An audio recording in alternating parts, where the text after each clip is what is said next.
Iran യുദ്ധം തുടങ്ങി 50-ാം ദിവസത്തിലേക്ക് എത്തുമ്പോൾ ഇതുവരെ ഇല്ലാത്ത തരത്തിൽ ശുഭവാർത്തയാണ് പുറത്തുവരുന്നത്.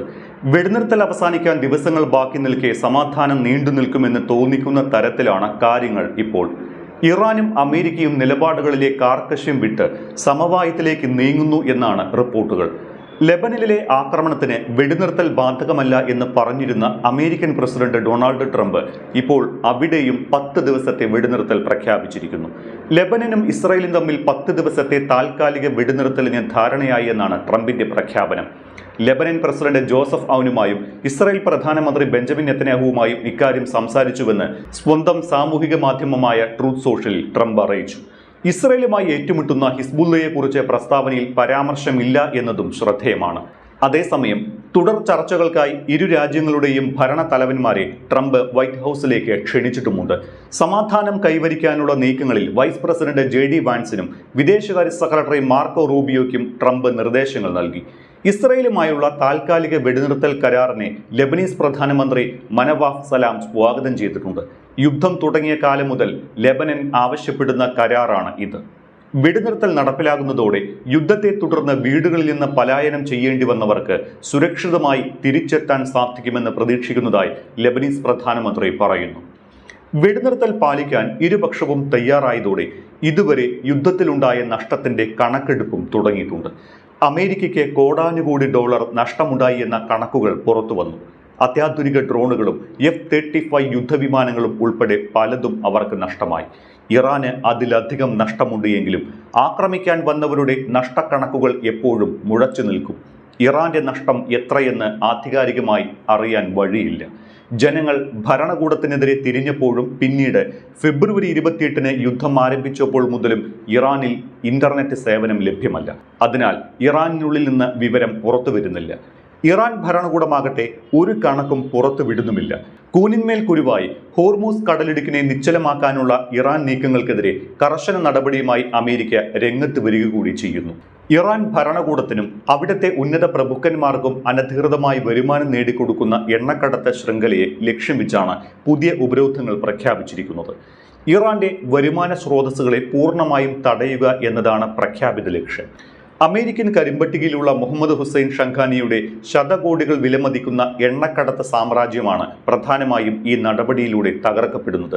ഷംഖാനി കുടുംബത്തിലെ പോലെയുള്ള ഭരണവർഗത്തിലെ ഉന്നതർക്ക് സമ്പത്ത് കുന്നുകൂടാൻ സഹായിക്കുന്നതായിരുന്നു ഈ വിപുലമായ ശൃംഖല. ഇറാന്റെ സമ്പത്ത് രാജ്യത്തെ സാധാരണ ജനങ്ങളുടെ ക്ഷേമത്തിന് ഉപയോഗിക്കുന്നതിന് പകരം അഴിമതിക്കാരായ ഉദ്യോഗസ്ഥരിലേക്കും ഭരണകൂടത്തിന്റെ വിശ്വസ്തരിലേക്കും ഒഴുകുന്നു എന്നാണ് അമേരിക്കയുടെ ആരോപണം. വെടിനിർത്തലിന് ശേഷം നടന്ന ആദ്യഘട്ട ചർച്ചകൾ പരാജയപ്പെട്ടപ്പോൾ തന്നെ രണ്ടാം വട്ടം അങ്ങനെ ആകരുത് എന്ന് ഇരുപക്ഷവും തീരുമാനിച്ചിരുന്നതായി അന്താരാഷ്ട്ര വിദഗ്ധർ പറയുന്നുണ്ട്. ഇസ്ലാമാബാദിൽ നടന്ന US ഇറാൻ ചർച്ചകൾ പരാജയപ്പെട്ടത് നയതന്ത്രപരമായ കെടുകാര്യസ്ഥതയുടെ ഉദാഹരണമായിരുന്നു. ഇരുവശത്തുമുള്ള മുതിർന്ന നേതൃത്വത്തെ ഉൾക്കൊള്ളുന്ന ഭരണതലത്തിലെ ഉയർന്ന തലത്തിലുള്ളവരുടെ ഇടപെടൽ ഉണ്ടായിരുന്നിട്ടും വാദങ്ങൾ കൂടുതൽ ശക്തമാക്കി ആഴത്തിലുള്ള അവിശ്വാസം പ്രകടമാക്കിയാണ് ചർച്ചകൾ മുന്നോട്ടു പോയത്. ഇരുപക്ഷവും വിട്ടുവീഴ്ചയ്ക്ക് തയ്യാറായില്ല. ഇത്തവണ ചർച്ചകൾക്ക് മുൻപ് തന്നെ അന്തരീക്ഷം മാറിയത് പ്രതീക്ഷ നൽകുന്നതാണ്. നിലപാടുകളിൽ നിന്ന് ഒരിഞ്ച് മാറാത്തവർ ഇപ്പോൾ അല്പം പിന്നാക്കം പോകാം എന്ന തരത്തിൽ ചിന്തിക്കുന്നു എന്നാണ് റിപ്പോർട്ടുകൾ. ചർച്ചകൾ സമാധാനത്തിലേക്ക് നീങ്ങിയാൽ അതിന്റെ ക്രെഡിറ്റ് മറ്റാർക്കും കൊടുക്കാതിരിക്കാൻ ട്രംപ് ശ്രദ്ധിക്കുന്നുണ്ട് എന്നത് മറ്റൊരു കാര്യം. 6 ആഴ്ച കൊണ്ട് യുദ്ധം തീർക്കുമെന്ന് പറഞ്ഞത് അതുപോലെ സംഭവിക്കുന്നു എന്ന് ട്രംപിന് അവകാശപ്പെടാം. എന്തിനായിരുന്നു യുദ്ധം എന്ന് ചോദിച്ചാൽ ഏറെക്കാലം ഉപയോഗിക്കാതിരുന്ന ചില ആയുധങ്ങൾ പ്രവർത്തനക്ഷമമാണോ എന്ന് നോക്കാനായിരുന്നു എന്ന് ട്രംപ് ഒരുപക്ഷെ പറഞ്ഞേക്കാം. കാരണം വിചാരിച്ചത് നടത്തിയെന്ന് അവകാശപ്പെടാൻ മാത്രം നേട്ടങ്ങളൊന്നും ഇതുവരെ ഉണ്ടായിട്ടില്ല എന്നത് തന്നെ. ഇറാന്റെ ആണവ പദ്ധതിയെ ചൊല്ലി നിലനിന്ന തർക്കമായിരുന്നു പ്രധാന പ്രതിസന്ധി. ഇറാൻ ആണവായുധങ്ങൾ വികസിപ്പിക്കുന്നു എന്ന് മാത്രമല്ല, അത് വേഗത്തിൽ കൂട്ടിച്ചേർക്കാനുള്ള സാങ്കേതിക ശേഷിയും അവർക്കുണ്ട് എന്നായിരുന്നു അമേരിക്കയുടെ ആരോപണം. അതുകൊണ്ട് ആണവ പദ്ധതി പൂർണ്ണമായും ഉപേക്ഷിക്കണം എന്നതായിരുന്നു ആവശ്യം. അത് 5 വർഷത്തേക്ക് നിർത്തിവെക്കാമെന്ന് ഇറാൻ പറയുന്ന തലത്തിലേക്ക് വരെ കാര്യങ്ങൾ വന്നതാണ്. അത് 20 വർഷത്തേക്ക് നിർത്തിവെക്കണമെന്ന പുതിയ നിലപാട് അമേരിക്ക മുന്നോട്ട് വെച്ചതോടെ വീണ്ടും ചർച്ചകൾ വഴിമുട്ടി. ഇസ്ലാമാബാദിലെ ചർച്ച പരാജയപ്പെടാൻ കാരണം അമേരിക്കയായിരുന്നു എന്ന് ഇറാൻ പറഞ്ഞത് ശരിയാണ് എന്ന് പിന്നീട് വന്ന റിപ്പോർട്ടുകൾ ചൂണ്ടിക്കാട്ടുന്നു. ഇറാൻ വിട്ടുവീഴ്ചയ്ക്ക് തയ്യാറായപ്പോഴും അമേരിക്ക അണുകിട മാറിയിട്ടില്ല. അങ്ങനെയെങ്കിൽ നിലവിലെ സ്ഥിതി തുടരട്ടെ എന്ന് ഇറാനും പറഞ്ഞു. പക്ഷേ ഇത്തവണ ആ 5 വർഷത്തിൽ നിന്ന് ചർച്ചകൾ തുടങ്ങാമെന്നാണ് അമേരിക്കയുടെ മനസ്സിലിരിപ്പ് എന്ന് നയതന്ത്ര വിദഗ്ധർ പറയുന്നുണ്ട്. യുറേനിയം സമ്പുഷ്ടീകരണം അവസാനിപ്പിക്കണമെന്ന ആവശ്യം വിട്ടുകളയാൻ അമേരിക്ക തയ്യാറായാലും ഇസ്രായേൽ സമ്മതിക്കില്ല എന്നതാണ് വെല്ലുവിളി. കഴിഞ്ഞ ചർച്ചയ്ക്കിടെ JD വാൻസിന് ബെഞ്ചമിൻ നെതന്യാഹുവിന്റെ ഫോൺ കോൾ വന്നുവെന്നും അതിനുശേഷമാണ് ചർച്ച പരാജയപ്പെട്ടതെന്നും ഇറാൻ പറഞ്ഞത് ഇവിടെ പ്രസക്തമാണ്. ഇത്തവണ ട്രംപിന്റെ സ്വന്തം BB അഥവാ നെതന്യാഹുവിന് കടിഞ്ഞാൺ ഇട്ടു എന്നാണ് റിപ്പോർട്ടുകൾ. തന്ത്രപരമായി പറഞ്ഞാൽ യുറേനിയം സമ്പുഷ്ടീകരണം താൽക്കാലികമായെങ്കിലും നിയന്ത്രിക്കാൻ കഴിയുന്നത് തന്നെ വിജയമായി കണക്കാക്കാമെന്നാണ് ട്രംപിന്റെയും കൂട്ടരുടെയും മനസ്സിൽ. ഇറാന്റെ വീക്ഷണത്തിൽ അമേരിക്കയുടെ ആവശ്യം പരമാധികാരത്തിന്റെ നിഷേധമാണ് എങ്കിലും യുദ്ധം അവസാനിപ്പിക്കലാണ് അവർക്കും പ്രധാനം. ആണവ പദ്ധതിയെ സാങ്കേതിക സ്വാശ്രയത്വത്തിന്റെയും ദേശീയ അന്തസ്സിന്റെയും പ്രതീകമായി രൂപപ്പെടുത്തിയ ഇറാൻ അതിൽ വെള്ളം ചേർത്തത് അവർ നേരിടുന്ന പ്രതിസന്ധികളുടെ പ്രതിഫലനമാണ്. ഉപരോധം മൂലം തകർന്ന സാമ്പത്തികാവസ്ഥയ്ക്ക് പുറമെ യുദ്ധച്ചെലവുകളും നാശനഷ്ടങ്ങളും ഉണ്ടായത് ഇറാനെ വല്ലാതെ ബുദ്ധിമുട്ടിക്കുന്നുണ്ട്. ചെറുത്തുനിൽപ്പിന്റെ സ്വരമാണ് ഇറാന്റേത് എങ്കിലും യുദ്ധം കൊണ്ടുവരുന്നത് ദുരിതം മാത്രമാണ് എന്ന് പല യുദ്ധങ്ങൾ ചെയ്തിട്ടുള്ള അവർക്ക് നന്നായി അറിയാം. ആണവ നിയന്ത്രണങ്ങൾ മാത്രമല്ല, യുദ്ധം തുടങ്ങിയ ശേഷം വിഷയമായ ഹോർമൂസ് കടലിടുക്ക് തുറക്കലും ആദ്യഘട്ട ചർച്ചയിൽ പ്രതിസന്ധിയായിരുന്നു. നിർണായക സമുദ്രപാത വീണ്ടും തുറക്കണമെന്ന് അമേരിക്ക ശഠിച്ചു. വെറുതെ അങ്ങ് തുറക്കാനാകില്ല എന്നും യുദ്ധത്തിലെ നഷ്ടങ്ങൾക്ക് കോമ്പൻസേഷൻ വേണമെന്നും ഇറാനും പറഞ്ഞതോടെ അതും അവിടെ അവസാനിച്ചു. ഇപ്പോൾ സമ്മർദ്ദതന്ത്രമായി ഹോർമൂസിൽ അമേരിക്കയും ഉപരോധം ഏർപ്പെടുത്തിയിരിക്കുകയാണ്. ഇറാൻ തുറമുഖത്തേക്ക് പോകുന്നതും അവിടെ നിന്ന് വരുന്നതുമായ കപ്പലുകൾക്ക്. പക്ഷേ നിരവധി കപ്പലുകൾ കടന്നുപോയി എന്ന് ഇറാൻ പറയുന്നുമുണ്ട്. രണ്ടാം ഘട്ട ചർച്ചകൾക്കുള്ള അന്തരീക്ഷം ഉണ്ടാക്കാനായി അമേരിക്ക ഉപരോധം മയപ്പെടുത്തിയതാണ് എന്ന നിരീക്ഷണമുണ്ട്.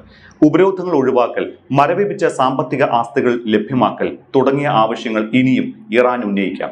ഒരു പരിധിവരെ അതൊക്കെ അംഗീകരിക്കുമെന്ന സൂചനകൾ വാഷിംഗ്ടണിൽ നിന്ന് വരുന്നുമുണ്ട്. പക്ഷേ ട്രംപിലാണ് തീരുമാനം തട്ടി നിൽക്കുന്നത് എന്നതിനാൽ നയതന്ത്രത്തിന് എന്ത് സാധ്യത എന്ന ആശങ്കയുമുണ്ട്.